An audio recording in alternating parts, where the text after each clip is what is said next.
or this side of the drive. Now, what you just heard was the hard drive spinning up to power. I'll place the amplifier in the coil right over here in the corner where the read arms are, and you can hear the read arms powering up.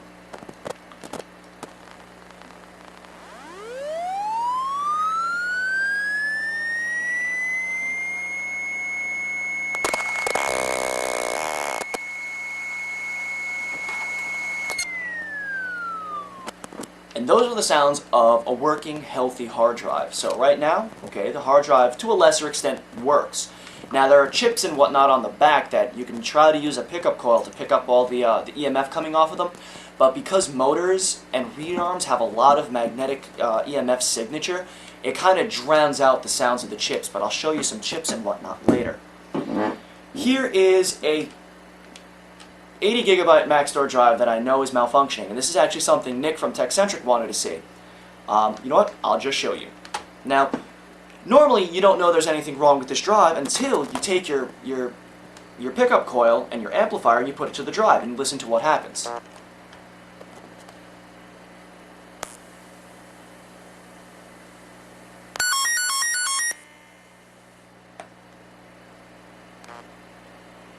See? Drive doesn't work. Where's that beep? Beep, bitch. See? I had absolutely no idea that hard drives could have beep error codes. This is the first time I've ever seen that. And for the longest time I thought I was actually going crazier. I mean, the drive is beeping at me. But until I actually took the pickup coil to this thing, I didn't realize that the read arms and the drive platter motor weren't powering up at all. Let's see if we can get a signature off the chips. Anything? No. Wait. You hear that static? That static is data going across the chip, so we know that this drive is sick. This main chip over here has absolutely no EMF signature. This chip could be malfunctioning. This chip over here, which could be the firmware controller, I don't know, seems to be functioning. The drive arms are not powering up, and neither are the platters. Or, sorry, the read arms. Here's a 200 gig Western Digital drive that has crashed heads. Now there are like this drive that I just showed you, you'd have no idea that there was anything wrong. You'd have no idea, but now we know because we can hear the EMF. Let's power up this drive and see what's wrong with it.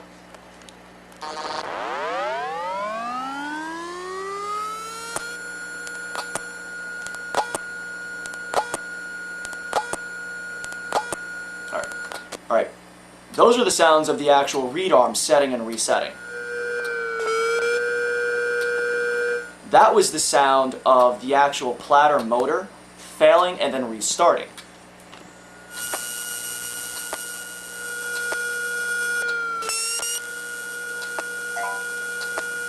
And that was the sound of one of the chips on there failing and my Pocket PC complaining low battery. So there we go. There are just some basic hard drives before my Pocket PC runs out of battery because I've had this off the charger for too long. Here's my Pocket PC. Okay, I'm a Pocket PC. Let's see what it sounds like.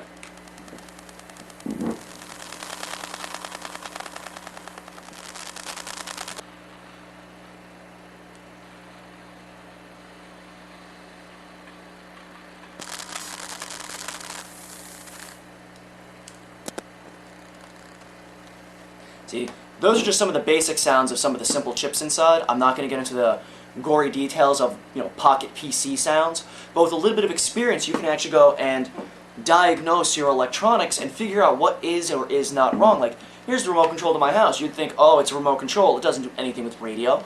But you're wrong. It does emanate electromagnetic frequencies because it's an electronic circuit, it's got chips, and it's got power.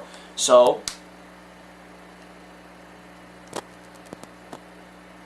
it's very faint. I'll turn the audio amp up a bit. There. Here's the actual activity LED on my...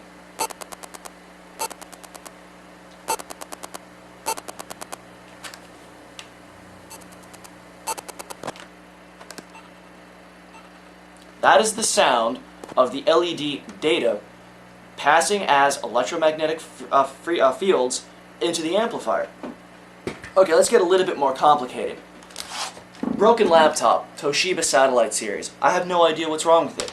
I was actually able to use the pickup coil to determine that it could be the CPU.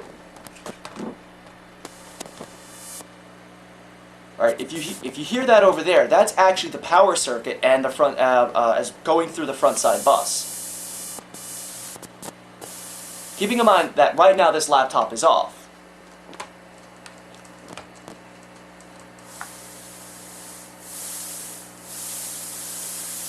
The laptop's off, yet it's still receiving power, but it won't turn on. There's nothing going through the RAM. The power inverter for the actual backlight's getting some kind of noise. Yet the CPU is getting a very faint amount of EMF on it, which means the CPU is getting power, but not responding to any kind of power on sequence. Here's an active, running, I'm working laptop. Let's hear some of the sounds coming from it. Oh, I gotta turn that down before I deafen you guys, huh?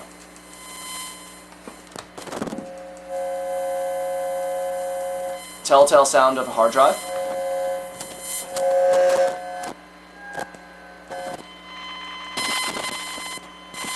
That's a telltale sign of some kind of CPU. Oh, that's my CPU core right there.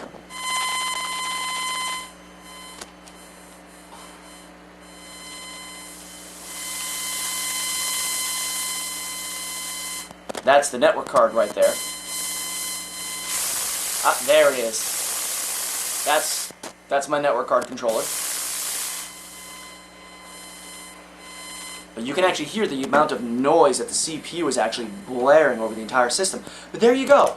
All this thing is just an amplifier and a pickup coil, and you can actually use it as an electronic stethoscope to literally listen inside of your electronics to hear the electricity and the electrons flowing through your components.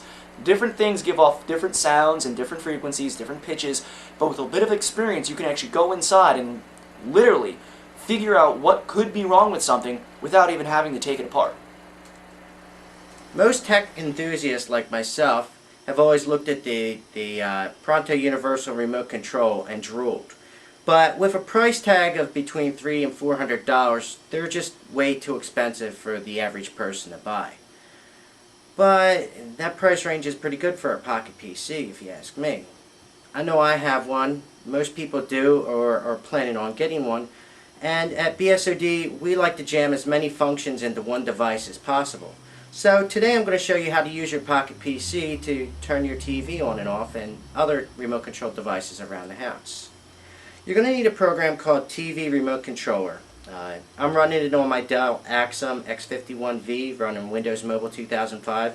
Seems to run okay.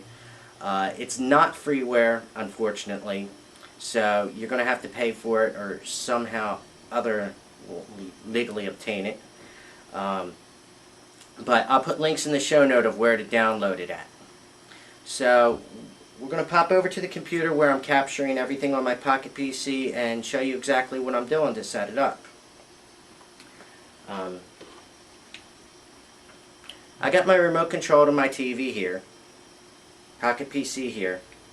So the first thing I need to do is, since it doesn't have the codes for my TV, I have an RCA TV, I'm going to teach it some of the buttons off this remote and have it capture the buttons to this. For demonstration purposes today, I'm just showing how to turn the TV on and off, showing power.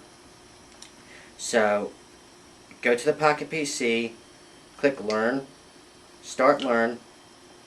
Now you need to enter the device, or the device. I want to add my TV, so for name, I'm going to type RCA.